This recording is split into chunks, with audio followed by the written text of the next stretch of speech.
हाय, मैं Chandan Kumar, your mathematics educator, आप सभी का हाई हुल पर स्वागत, अभिनंदन और वंदन करता हूं। तो जैसा हम लोग पिछले लेक्चर में बात किए थे रिलेशंस पर, जहां रिलेशंस के प्रॉपर्टीज़ को सीखे थे। ये सीखे थे रिफ्लेक्सिव रिलेशंस क्या है, सिमेट्रिक क्या है, ट्रांजिटिव क्या है, इक्विवेलेंस रिलेशंस क्या है, और साथ ही साथ उस पर बहुत सारे प्रॉब्लम्स का भी सॉल्यूशन किए थे।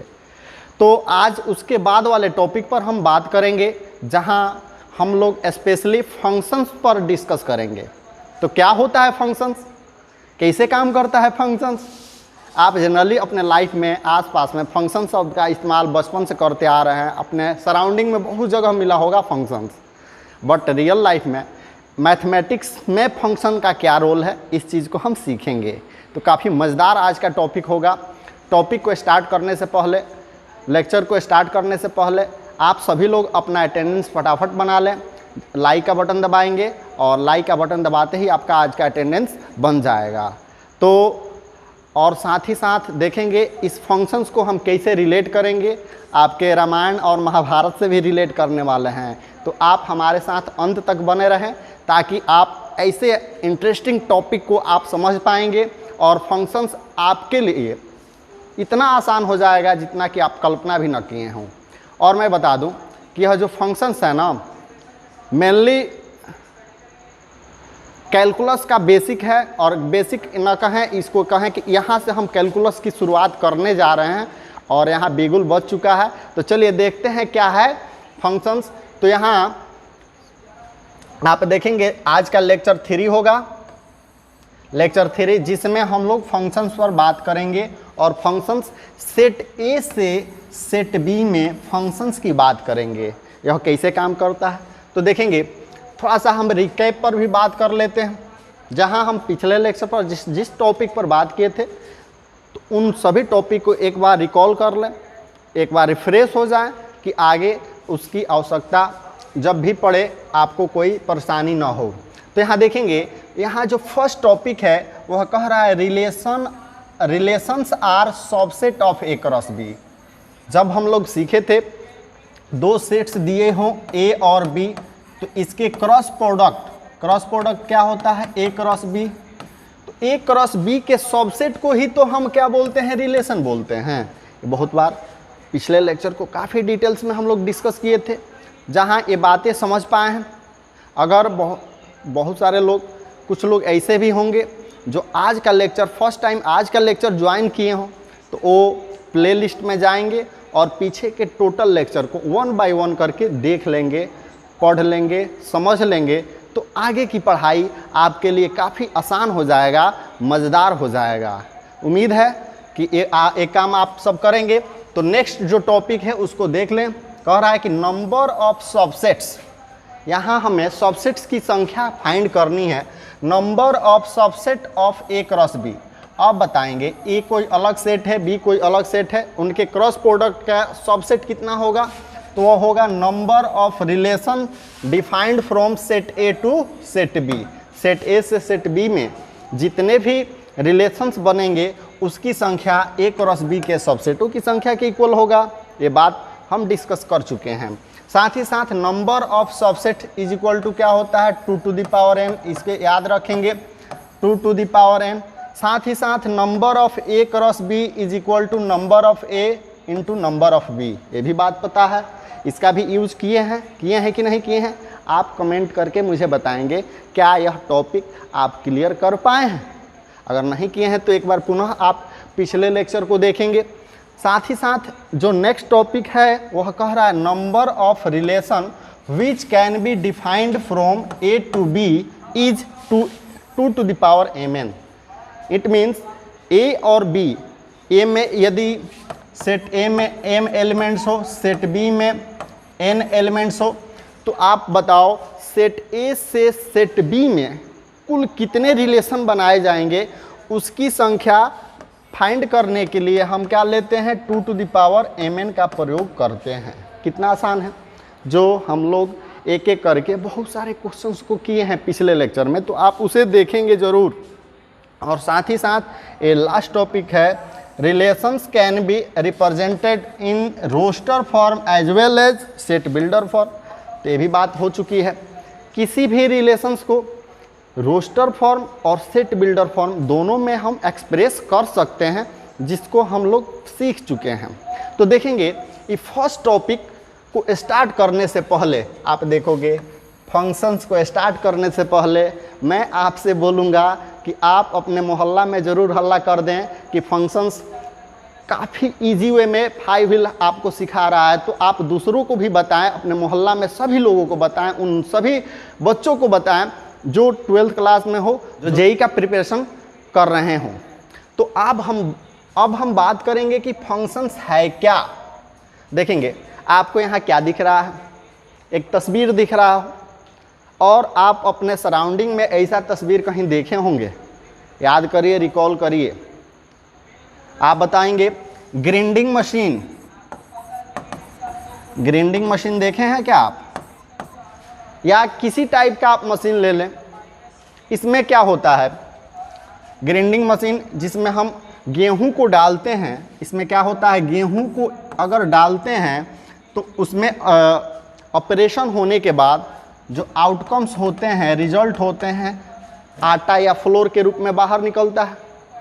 तो ये चीज़ें हैं कि इसमें हम क्या डालें, गेहूं को डालें, और रिजल्ट क्या किस में हमारे मिला, आटा फ्लोर मिला। तो जस्ट इसके बीच कुछ ऑपरेशंस हो रहे हैं, कुछ फंक्शंस हो रहे हैं। जैसे देखा जाए, अगर इस मशीन के अंदर ऐसा हो जाए 2x + 5 का काम हो, तो इसमें अगर हम x को पुट करें, इसके जो इनपुट वाला प्लेस है उसमें यदि x को रखते हैं तो यह, अब देखेंगे x के बदले में यदि हम 2 को रख दें तो रिजल्ट क्या निकलेगा, आप बताओ रिजल्ट क्या होगा। तो यहाँ 2 ऑपरेशन होगा, तो इस कंडीशन के अलोंग ऑपरेशन होगा, तो 2 × 2 + 5 इट मीन्स 2 × 2 = 4 + 5 = 9। तो यहाँ हमें रिजल्ट क्या निकल कर आएगा, 9 निकलेगा। आप बताओ अगर x का वैल्यू 3 सब्स्टिट्यूट करें, इसमें 3 को पुट करें तो क्या होगा, 2 × 3 + 5 इट मीन्स 6 + 5, और 6 + 5 = क्या होगा, 11 होगा। सिमिलरली मैं बात किया था गेहूं की बात, अगर एक ही प्रोडक्ट को, एक ही वस्तु को, एक ही तरह के वस्तु को अगर इसमें डाला जाए तो क्या आप उम्मीद करते हैं कि इससे बाहर जो निकलेगा अलग अलग वस्तु निकलेगा, अलग अलग रिजल्ट आएंगे? तो ऐसा नहीं ना, जब भी हम गेहूं को डालेंगे रिजल्ट आटा ही निकलेगा। और फिर ऐसा तो नहीं है कि गेहूं को डालेंगे बाहर चावल निकलेगा, ऐसा तो रिजल्ट कभी पॉसिबल है ही नहीं। तो अब यहाँ देखेंगे, इसी से कोरिलेट करेंगे हम फंक्शंस को, और काफ़ी मज़ा आने वाला है, काफ़ी इंटरेस्टिंग होगा। तो देखेंगे नेक्स्ट टॉपिक, आप देखो यहाँ फंक्शंस है, दो सेट्स के बीच यदि फंक्शंस काम करते हैं, मान लें ये पहला सेट है, इसको हमने a माना, दूसरा सेट है, इसको हमने क्या माना, b माना, इसके बीच एक फंक्शन है जिसको हमने f माना। तो अब इसको कैसे लिखेंगे, लिखने का जो प्रोसेस होगा वह क्या होगा, तो देखेंगे इसको बोलते हैं f is a function from set a to set b। देखेंगे मैंने उसे लिखा कैसे, f is a function from set a to set b। It means f कोई ऐसा फलन है जो सेट a से सेट b में है।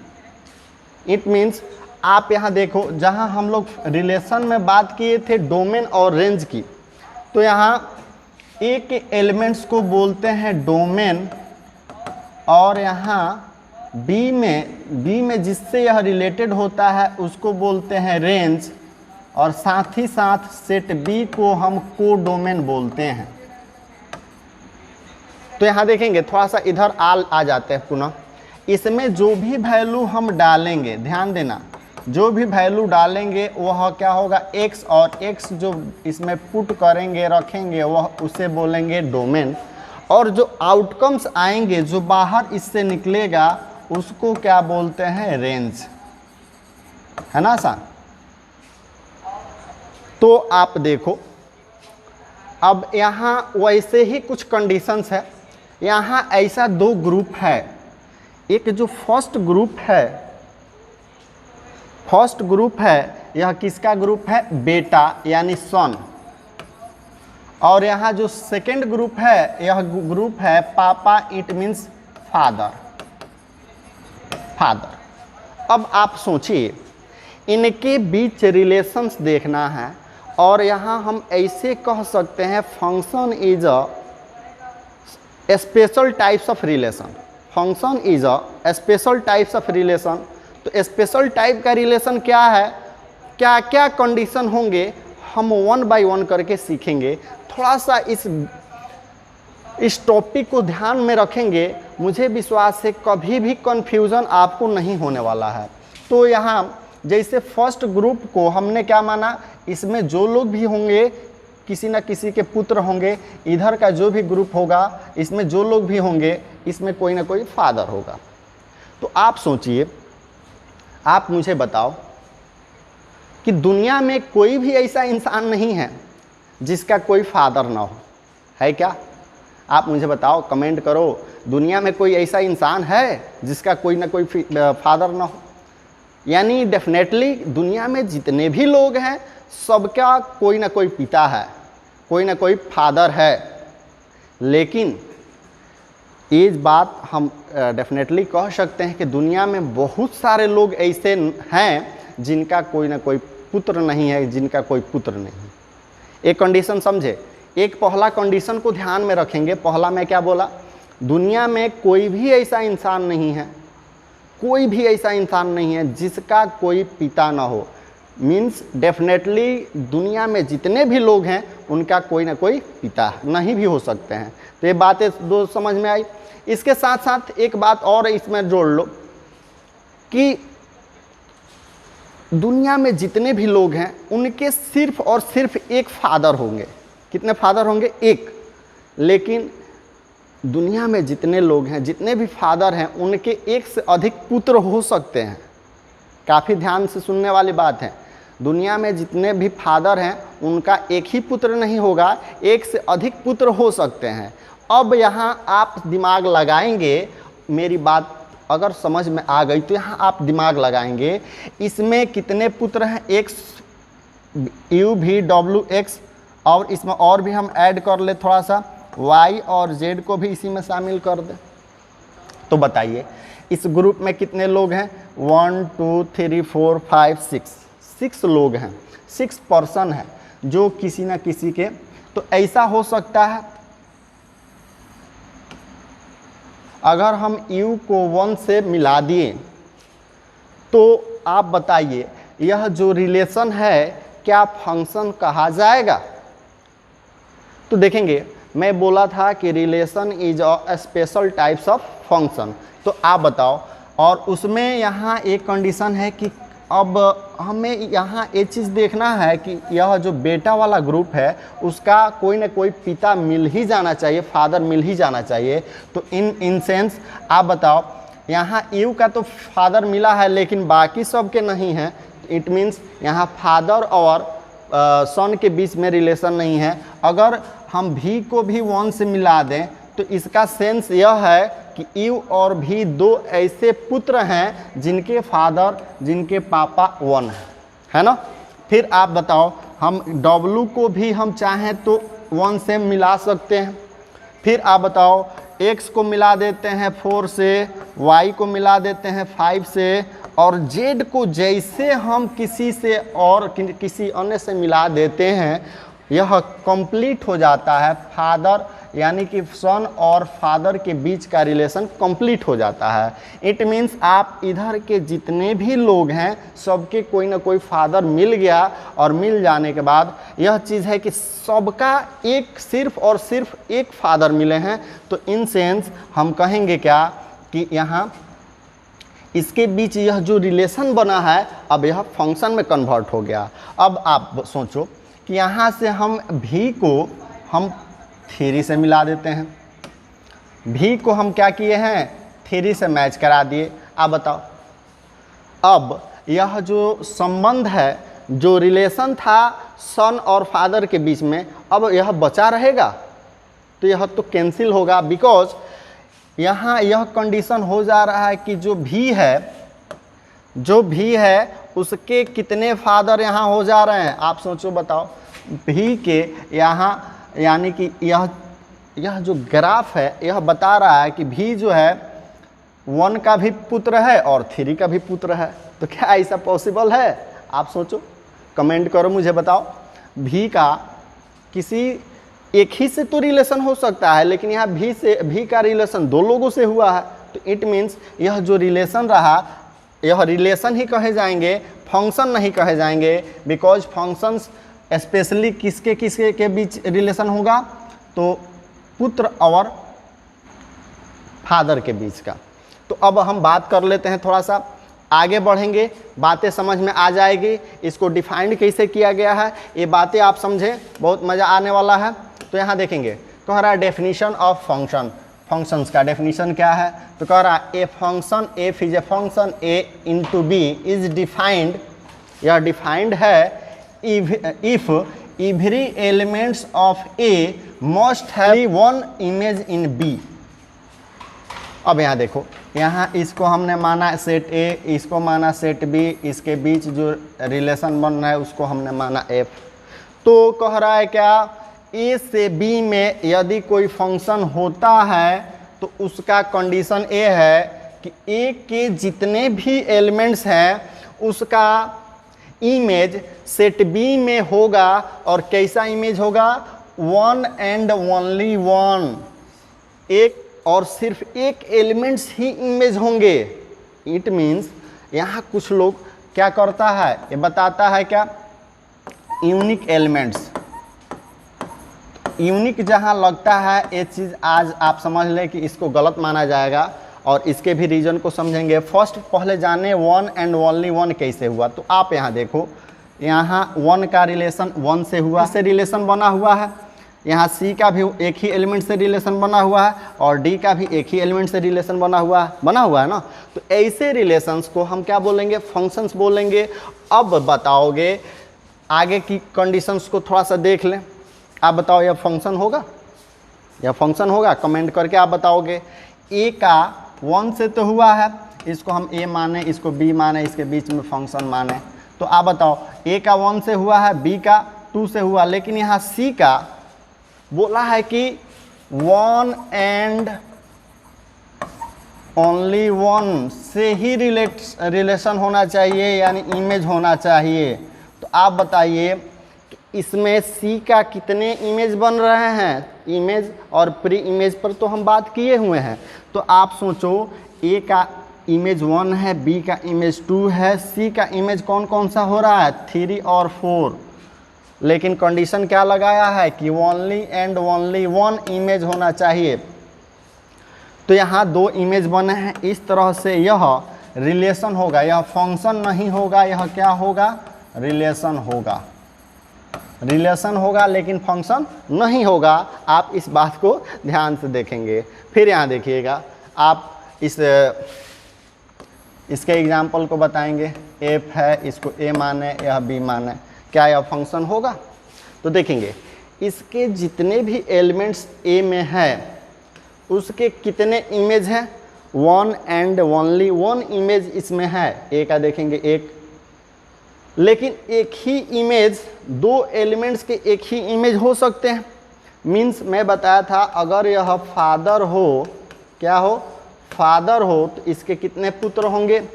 2 पुत्र हो सकता है। आप इसको बार बार कहीं भी दे तो आप इसको क्या मान लेना? बेटा मान लेना, इसको पापा मान लेना, और देख लेना बेटा और पापा के बीच रिलेशन यहाँ फुलफिल हो रहा है या नहीं हो रहा। तो देखो, यहाँ 2 पर्सन हैं जिनके फादर क्या है? सी है। यहाँ 4 ऐसा है कि कोई बेटा नहीं है, कोई सन नहीं है, तो ऐसा तो होगा। अब आगे देख लो, यहाँ देखा जाए, ए का रिलेशन है, ए का इमेज है, बी का इमेज है, सी का इमेज है, लेकिन डी का इमेज नहीं है। डी का इमेज नहीं है, और डी का इमेज होना ही चाहिए। कह रहा है क्या कि every elements of A must have 1 and only 1 image in B. मतलब होना ही चाहिए, किसी एनी हाउ, किसी शर्त पर आपका क्या होना चाहिए, इमेज बनना ही चाहिए। और कैसा, कितना इमेज, सिर्फ और सिर्फ एक इमेज बनना चाहिए। तो देखेंगे यहाँ जो डी का इमेज इसमें बन ही नहीं रहा है, और जब नहीं बनेगा तो इसे हम रिलेशन कहेंगे। आप सोचो, इसको रिलेशन बोलेंगे, यहाँ रिलेशन होगा लेकिन फंक्शन नहीं होगा। तो ऐसे कंडीशन में आप यहाँ देखो, यहाँ ये फंक्शन था लेकिन ये फंक्शन नहीं है। नेक्स्ट और भी एग्जांपल्स दिए हुए हैं, आप इसको समझ लें। यहाँ देखो, अगर यह a है, यह b है, इसके बीच जो फंक्शन f है, अब यह फंक्शन है कि नहीं। देखेंगे a का इमेज क्या है, 3 है, b का इमेज कितना है, 4 है, और c का इमेज 2 है, और d का इमेज क्या है, 1 है।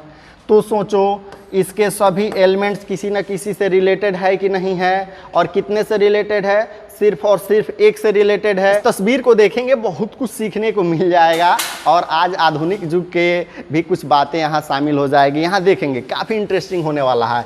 यह रामायण का दृश्य है, और रामायण में आपको पता है कि जो इसके मेन हीरो है उनके फादर यहाँ हैं, यानी राजा दशरथ। आपने देखा होगा, आप यदि यह धारावाहिक को देखा होगा, सीरियल को देखा होगा, तो आपको यह मिला होगा कि यह राजा दशरथ है और उनकी 3 पत्नियां। अब आप सोचिए, इनका रिलेशन तो इनके साथ भी है, इनका रिलेशन इनके साथ भी है, इनका रिलेशन इनके साथ भी है। तो आप बताओ क्या इसे हम सेट ए से सेट बी में फंक्शंस कहेंगे? तो आप अभी सीखे हैं कि इधर वाला कितना भी हो, उसका सिर्फ और सिर्फ एक ही इमेज बनना चाहिए। लेकिन यहाँ कितने लोगों से इनका रिलेशन है, 3 लोगों से रिलेशन है। तो सोचिए, आज का समाज इसे वैलिड नहीं करता है, और ऐसे में यह जो है फंक्शन नहीं माना जाएगा, लेकिन नेक्स्ट यही जब हम महाभारत की बात करेंगे तो आपको पता है यह कौन है, द्रौपदी, नाम सुना ही होगा। बॉयफ्रेंड है 5, अरे बॉयफ्रेंड नहीं, इनके हस्बैंड हैं। आपको पता होगा ना इसकी कहानी।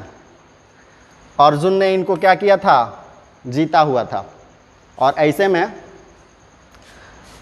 जब ये अपने माँ के पास आए तो बोले कि माँ, मैं एक बहुत अच्छा वस्तु लाया हूँ, बहुत सुंदर वस्तु लाया हूँ। तो इनकी माँ बोली कि आप सभी लोग बराबर बांट लो। तो अब क्या, पत्नी को, किसी औरत को, किसी महिला को बांट तो नहीं सकते हैं। तो लास्टली इन 5 लोगों से उनकी शादी करनी पड़ी। और ऐसे में क्या हुआ, सोचिए। अब यह रिलेशंस को थोड़ा सा देखिए, क्या यह स्पेशल टाइप्स का रिलेशन हो रहा है कि नहीं हो रहा। तो देखेंगे, इनकी पत्नी हुई, इनकी भी 5 पांडव हैं, युधिष्ठिर, भीम, अर्जुन, नकुल, सहदेव। तो ऐसे में सबकी पत्नी तो हो गई, और सबकी पत्नी हो गई तो according to situation of functions, यह क्या है, फंक्शंस के प्रॉपर्टीज को पूरा करता है। तो देखिए कितना डिस्क्रिमिनेशन हो रहा है आज। यहाँ ये महिला यह 5 लोगों को रख सकती है, लेकिन यहाँ राजा दशरथ 3 लोगों को अगर रखे हैं तो गड़बड़ है भाई, यह फंक्शन नहीं माना जा रहा है। तो कितना बड़ा डिस्क्रिमिनेशन हो रहा है आजकल के बच्चे। आप सोचो, आपके भी साथ हो रहा होगा, लेकिन ऐसा इसे बुरा नहीं मानोगे। यह आज जो सामाजिक परिदृश्य है उसके अकॉर्डिंग काफ़ी अच्छी बात है, और उसको आप बेहतर ढंग से समझिए, और पुराने ज़माने की बातों को छोड़िए, पढ़ाई पर ध्यान दीजिए, और आपका जो अगला टारगेट है जेई, उसको क्रैक करने पर फोकस करिए। चलिए, तो हम बात करते हैं और आगे की बातें। कह रहा है कि रिलेशन वर्सेस फंक्शंस, रिलेशन और फंक्शंस में क्या क्या डिफरेंसेस है, क्या क्या अंतर है, और कहाँ किस तरह के कंडीशंस होंगे। तो आप बताइए, कह रहा है क्या, every function is a relation but every relation is not a function. कह रहा है जितने भी रिलेशंस होंगे वह फंक्शन होगा, लेकिन सभी फंक्शंस रिलेशन नहीं होंगे। तो आप सोचो, यहाँ जो फर्स्ट ग्राफ है, फर्स्ट एरो डायग्राम है, इस एरो डायग्राम के अकॉर्डिंग अब आपको कमेंट करके जवाब देना है क्या यह रिलेशन है कि नहीं है। तो मैं बताया था कि सेट ए से सेट बी में अगर एक भी एरो नहीं लगे तब भी रिलेशन होंगे, बिकॉज उसको क्या बोलते हैं, उसको तो बोलते हैं एम्प्टी रिलेशन। जब किसी का किसी से रिलेशन नहीं हो तो एम्प्टी रिलेशन है, लेकिन यहाँ किसी से किसी का हुआ है, बहुत सारे से हुआ है, तो ऐसे कंडीशन में इसको रिलेशन तो बोलेंगे ही। अब बताओ फंक्शन है कि नहीं है, कमेंट करिएगा। फर्स्ट के लिए फंक्शन है कि नहीं है, बता दें यह फंक्शन है, बिकॉज आप देख लो सभी का सिंगल से हुआ है, तो यह क्या होगा, फंक्शन होगा। और कोई कहेगा क्या यह रिलेशन नहीं है, तो डेफिनेटली रिलेशन भी है और साथ ही साथ फंक्शन भी। आप इसे बताओ। तो यहाँ देख रहे हैं क्या कि डी का कोई फादर नहीं मिल रहा है, डी का कोई फादर नहीं है, और डी यदि बिना फादर का है तो यह पॉसिबल है ही नहीं। तो इन दिस केस इसे हम रिलेशन ही बोलेंगे, फंक्शन नहीं बोलेंगे। आगे यहाँ भी देख लीजिए, आप यहाँ देखो 1 ए है, ए का 1, बी का 2, सी का रिलेशन कितने से हो रहा है, 2 लोगों से हो रहा है। इट मीन्स सी ऐसा कोई लड़का है जिसके 2 पापा हैं, तो ऐसा पॉसिबल तो है नहीं, एक व्यक्ति के 2 पापा नहीं हो सकते हैं। क्या आपके यहाँ होते नहीं ना है, सोचिए ऐसा तो कभी संभव है नहीं। तो ऐसे केस में इन दिस केस यह रिलेशन ही कहा जाएगा, फंक्शन नहीं कहा जाएगा। यहाँ देखिए, यहाँ यह संभव है, ए के 1 से, बी का 3 से, सी का भी 3 से, डी का भी 3 से, तो इसके जितने भी एलिमेंट्स है किसी न किसी से रिलेटेड है।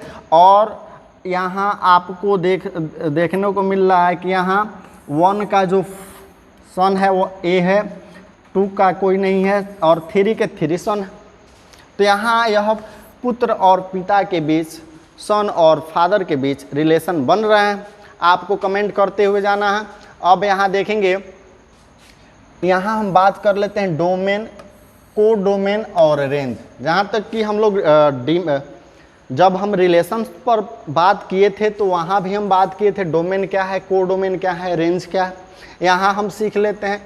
तो यहाँ इसी डोमेन को हम प्री इमेज के नाम से भी जानते हैं, ध्यान रखेंगे, और रेंज को हम इमेज बोल रहे थे, ठीक है।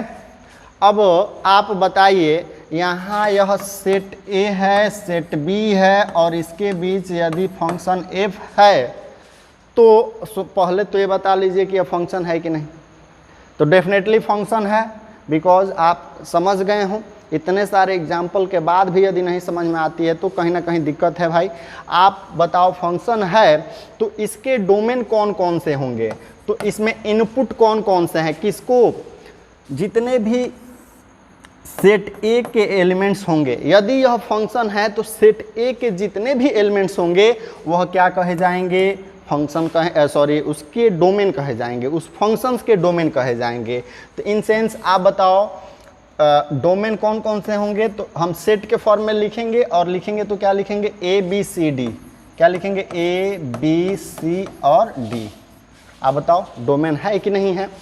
अब को डोमेन क्या होता है, यहाँ डोमेन हमें क्या मिला, सेट ए को ही हम डोमेन बोल देंगे। अगर हम इसका नाम एक्स रखे होते, इसका नाम वाई रखते तो क्या होता, हम यहाँ क्या बोलते, इसको सेट एक्स बोल देते, कोई इशू नहीं है। जो सेट दिया रहेगा वही हमारा डोमेन हो जाएगा। अगेन अब को डोमेन की बात करें तो को डोमेन क्या होता है, जिस सेट में रिलेशन बना होता है, जिस सेट में रिलेशन बना होता है उस सेट को हम क्या बोलते हैं, को डोमेन बोलते हैं। और को डोमेन क्या हुआ, आपका जो सेट बी है या सेट वाई है, इसको हम क्या बोलेंगे, को डोमेन। अब आप बताओ इस सेट में कुल कितने एलिमेंट्स हैं, तो इस सेट में कितने एलिमेंट्स हैं, 1 2 3 4, उसको आप लिख लेंगे। अगेन आप अब रेंज पर थोड़ा सा कंफ्यूजन होगा, आपको कंफ्यूजन होना नहीं चाहिए इसे, को डोमेन और रेंज में। तो ध्यान रखेंगे को डोमेन और रेंज। तो को डोमेन जैसे अगर सेट ए से सेट बी में यदि फंक्शन है तो सेट ए को तो हम बोल देंगे डोमेन और सेट बी को क्या बोलेंगे, को डोमेन बोलेंगे। लेकिन रेंज क्या होगा, रेंज, ध्यान रखेंगे, ध्यान से सुनेंगे मेरी बातों को। तो रेंज में उन सभी एलिमेंट्स को हम इंक्लूड करेंगे, किस सेट के, सेट बी के उन सभी एलिमेंट्स को इंक्लूड करेंगे जो किसी न किसी से रिलेटेड है। तो बताएंगे सेट बी में कौन कौन से ऐसे एलिमेंट्स हैं जो सेट ए के किसी न किसी एलिमेंट से रिलेटेड है। तो देखोगे 1 है, 2 है और 3 है। तो 1 2 3 को तो लेंगे लेकिन 4 को नहीं लेंगे, 4 को छोड़ देंगे। तो हमें रेंज में क्या क्या, आप बताओ। ऐसे भी हम मान लेते हैं, थोड़ा सा ध्यान देंगे।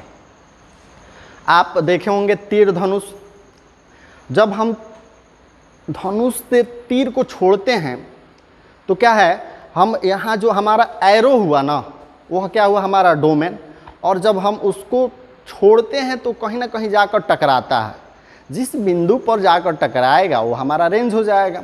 आप ऐसे भी बहुत जगह सुने होंगे, बहुत सारे, जैसे कि हमारे भारत सरकार, हमारे जो डिफेंस मिनिस्टर, आप सभी लोग अग्नि 5 के बारे में जाने हैं। भारत का सबसे दूरी तक मार करने वाला मिसाइल है अग्नि 5, अग्नि 5, जिसका रेंज 8000 किलोमीटर तक है। तो आपने नाम सुना होगा, अगर आप इस बारे में पढ़ाई किए, थोड़ा सा भी अगर जानकारी होगी तो आप समझ रहे होंगे। तो वहाँ रेंज शब्द का इस्तेमाल किया गया है। इट मीन्स अगर हम यहाँ से अग्नि 5 को छोड़ें तो यहाँ से 8000 किलोमीटर तक जा करके वहाँ जाकर अटैक करेगा। तो इन सेंस इसका जो रेंज है क्या हुआ, 8000 किलोमीटर। वैसे ही आप ब्रह्मोस का भी नाम सुने हैं, जिसका रेंज 290 किलोमीटर है, जो काफ़ी दुनिया का सबसे तेज मिसाइल है। तो इसका जो रेंज है 290 किलोमीटर है। सो आप सोचो यहाँ से जो एरो निकला है किसको अटैक किया, 1 को अटैक किया, बी से जो निकला 2 को अटैक किया, सी से जो निकला 3 को अटैक किया और डी से निकला 3 को ही अटैक किया। तो अब सोचो यह 4 किसी के रेंज में तो आया नहीं, तो 4 रेंज होगा नहीं। बातें समझ में आ रही है क्या, 4 किसी का रेंज में नहीं आया है। इसमें जो भी एलिमेंट्स है उसके किसी के भी रेंज में वो आया ही नहीं है। जब रेंज में आया नहीं तो वह किसी का रेंज नहीं होगा, और जो रेंज में आया है उसको हम यहाँ लिख देंगे। तो क्या क्या लिखेंगे, 1 2 और 3 आपका रेंज हो जाएगा, है ना आसान। अब नेक्स्ट टॉपिक पर थोड़ा बात कर लेते हैं। कह रहा है टाइप्स ऑफ फंक्शंस, बहुत ही शानदार टॉपिक है। टाइप्स ऑफ फंक्शंस, फंक्शंस के कितने प्रकार हैं, तो ध्यान देंगे, काफ़ी मज़ेदार होगा। अगर एक कंसेप्ट आज सीख लिए तो फंक्शन आपके हाथ में हो जाएगा। इट मीन्स फंक्शन से रिलेटेड जो भी क्वेश्चन पूछे जाएंगे इसी टाइप्स ऑफ फंक्शन से पूछे जाएंगे। फर्स्ट पूछेगा कि यह फंक्शन है कि नहीं, यह फंक्शन है या रिलेशन है, इसको आप बेहतर ढंग से समझ लिए हैं। इसके बीच क्या अंतर है, क्या डिफरेंसेस है, उसको भी समझ लिए हैं। और इसको सिंपल आप तो ऐसे भी कहेंगे ना कि जो रामायण है वह रिलेशन है, लेकिन महाभारत क्या है, फंक्शन हो गया। बात समझे ना। और साथ ही साथ एक और जो हम लोग पिता पुत्र के बीच जो रिलेशन था वो भी काफ़ी काम का है। तो यह 2 तरह के एग्जाम्पल्स है, इसको अगर दिमाग में रखेंगे तो आपको कभी भी कन्फ्यूज़न नहीं होगा। तो फर्स्ट टाइप का जो फंक्शन होगा 1 1 and onto, 1 1 and onto. देखेंगे 1 1 नाम से ही समझ में आ रहा है कि इधर भी एक इधर भी एक, 1 का 1 से हो तो क्या होगा, 1 1 1। तो आप सोचो इसमें जितने भी सेट ए यहाँ सेट बी है, इनके बीच जो भी रिलेशन हुए हैं, देखेंगे जितने भी एलिमेंट्स है एक का एक से हुआ है, एक का एक से ही हुआ है। तो ऐसे फंक्शंस को हम क्या बोलेंगे, 1 1 फंक्शन। क्या बोलेंगे, 1 1। अब सोचिए इसको 2 तरह से हम क्लासिफाई कर सकते हैं। एक तो 1 1 होगा या मेनी 1 होगा। 1 1 होगा, क्या क्या होगा, 1 1 होगा या मेनी वन होगा। सोचिएगा, फंक्शन कोई भी फंक्शन या तो वह 1 1 होगा या मेनी वन होगा, और दूसरा कंडीशन होगा वह या तो ऑन टू होगा या होगा इनटू। क्या होगा? ऑन टू या इनटू। अब सोचो, आप फर्स्ट एग्जाम्पल को देखकर बताओ कि यह 1 1 है कि नहीं है। 1 1 है, बिकॉज देखेंगे एक का एक से रिलेशन हुआ है, तो इसको क्या बोलेंगे? 1 1। आप बताओ इसको क्या बोलोगे? 1 1 है कि मेनी वन है? तो देखेंगे ए का तो 1 से हुआ है, लेकिन यहाँ बी और सी डी तीनों एलिमेंट्स का एक ही एलिमेंट्स 3 से हुआ है। 3 से हुआ है, तो सोचिए इसको क्या बोलेंगे? मेनी। इधर बहुत सारा है, इधर क्या है? 1 है, एक से हुआ है। बहुत सारे एलिमेंट्स का रिलेशन जब एक से हो जाए तो उसको क्या बोलेंगे? Many one. इसके नाम में ही तो डिफिनीशन है, सारा थीम इसी में तो छिपा हुआ है। आप नाम को फोकस करो, देखो मेनी वन, इट मीन्स बहुत सारे एलिमेंट्स का रिलेशन एक से जब हो जाए तो उसको क्या बोलेंगे? Many one. तो बातें समझ में आ गई। अभी हम थोड़ा बात करेंगे केवल मेनी वन, 1 1 और मेनी वन पर ही बात कर रहे हैं, फिर ऑन टू और इन टू पर भी बात करेंगे, थोड़ा सा आगे बढ़ेंगे। सोचो बताओ, यह भी क्या है? एक का एक से रिलेशन हुआ है, यानी यह फंक्शन तो है ऑलरेडी, आप देख लो। तो इसको क्या बोलेंगे? यह 1 1 फंक्शन है। इसको क्या बोलेंगे? बहुत सारे एलिमेंट्स का एक ही से रिलेशन हुआ है, तो इसको क्या बोलेंगे? इसको बोलेंगे मेनी, यानी बहुत सारा। इधर किससे हुआ है? एक ही से हुआ है, तो मेनी वन। नेक्स्ट, तो अब आप सोचो, आप ये बातें तो समझ गए कि 1 1 फंक्शंस क्या है, मेनी वन क्या है। क्लियर हुआ कि नहीं हुआ? तो काफ़ी आसान है। अब इसके बाद हम बात करेंगे क्या? ऑन टू और इनटू। ऑन टू और इनटू। तो देखिएगा, हम ऑन टू कब कहेंगे, थोड़ा सा इस पर हम लिखते हैं। कोई फंक्शन ऑन टू फंक्शन होगा, कोई फंक्शन ऑन टू फंक्शन कब होगा? जब रेंज ऑफ एफ, जब फंक्शन का रेंज कोडोमेन के इक्वल हो जाए। ध्यान देना, जब फंक्शन का रेंज कोडोमेन के इक्वल हो जाए तो उसको बोलेंगे ऑन टू। इनटू कब बोलेंगे? जब range of F, it means function का रेंज कोडोमेन के इक्वल नहीं हो। CD लिखा हूँ, CD फॉर कॉम्पैक्ट डिस्क नहीं समझ लेना, उसका ज़माना गया। CD फॉर कोडोमेन, और कोडोमेन के यहाँ इक्वल जब नहीं हो तो हम क्या बोलेंगे? इनटू। अब सोचिए, मैं बोलूँ, अब यहीं से एग्जांपल ले लिया जाए। यह 1 1 तो है, 1 1 है कि नहीं है? कमेंट करिए। 1 1 है। अब यहाँ इसका रेंज की बात करें, बताओ इस फंक्शंस के बीच जो f है, इसका रेंज क्या हुआ?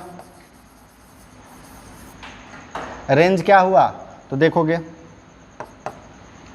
रेंज ऑफ f बराबर क्या है? 1 2 3। क्या है? 1 2 3। और देखेंगे इसका कोडोमेन क्या हुआ? तो कोडोमेन में बताया था कि इस टोटल सेट को हम क्या मानते हैं? कोडोमेन मानते हैं। तो कोडोमेन क्या हुआ? कोडोमेन क्या हुआ? 1 2 3 और 4 हो गया। तो क्या यह इक्वल है?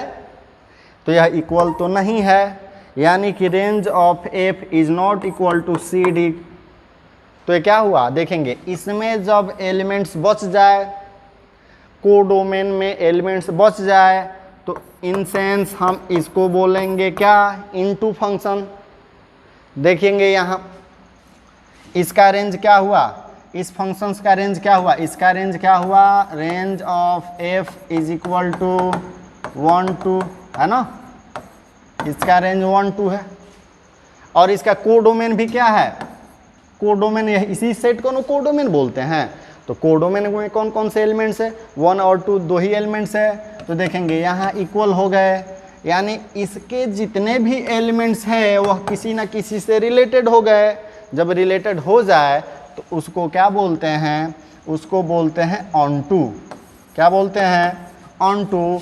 हम बताए थे ना ऑन टू का कंडीशन कि range of F is equal to C D, it means functions का रेंज को डोमेन के इक्वल हो, तो फंक्शंस का रेंज को डोमेन के इक्वल है ही, सो इसे हम क्या बोलेंगे? ऑन टू फंक्शंस बोलेंगे, है ना आसान। अब देखेंगे, थोड़ा सा इधर भी देख लेंगे। अब यह कैसा फंक्शन है, इसको क्या बोलेंगे? इसके यहाँ जितने भी है यहाँ रिलेटेड है, लेकिन इसमें कोई भी एलिमेंट्स, यानी कि हम कह सकते हैं क्या, यहाँ इसे कह सकते हैं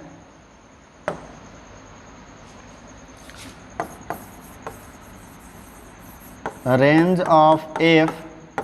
रेंज ऑफ एफ, इस फंक्शन का रेंज क्या है? 1 2 3 4, 1 2 3 4। जब 1 2 3 4 के बराबर है तो यह क्या है? यह तो b के बराबर है ही ना। b क्या है? को डोमेन है, तो को डोमेन के इक्वल आ गया।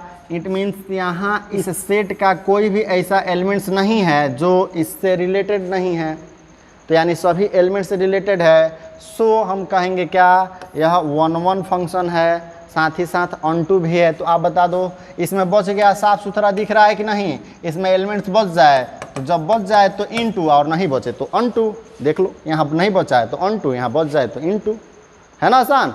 तो यह काफ़ी ही शानदार रहा। आप ये बातें समझ गए। मुझे विश्वास है कि आप फंक्शंस क्या है, फंक्शंस कब बनते हैं, उसके डोमेन रेंज क्या होता है, को डोमेन क्या होता है, और साथ ही साथ जो फंक्शंस के जो टाइप्स है उसको आप बेहतर ढंग से समझ पाए हैं। तो देखेंगे नेक्स्ट मैं कुछ और बातों पर डिस्कस कर लूँ। जो 1 1 फंक्शन है, 1 1 फंक्शंस को ही हम इंजेक्टिव फंक्शन कहेंगे। क्या कहेंगे? Injective function. अब देखोगे और एक और फंक्शन आता है, एक और फंक्शन जिसको हम बोलते हैं ऑन टू। ऑन टू का भी कंडीशन सीखे हैं। इसी ऑन टू फंक्शंस को हम सर्जेक्टिव फंक्शन भी कहेंगे। क्या बोलेंगे? सर्जेक्टिव फंक्शन भी बोलेंगे। तो सोचने वाली बात है कि 1 1 फंक्शंस को इंजेक्टिव, ऑन टू फंक्शंस को सर्जेक्टिव, और जब कोई फंक्शन व्हेन ए फंक्शन, जब कोई फंक्शन इज 1 1, जब कोई फंक्शन 1 1 हो प्लस ऑन टू हो, तो ऐसे फंक्शंस को, यानी इंजेक्टिव भी हो और सर्जेक्टिव भी हो, तो ऐसे फंक्शंस को हम बोलते हैं बाइजेक्टिव।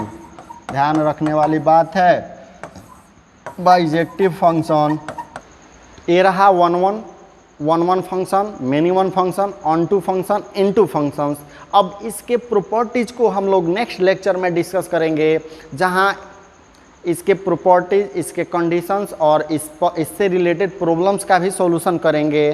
तब तक आप अपने आप को सुरक्षित, स्वस्थ और मस्त रखें। धन्यवाद। जय हिंद।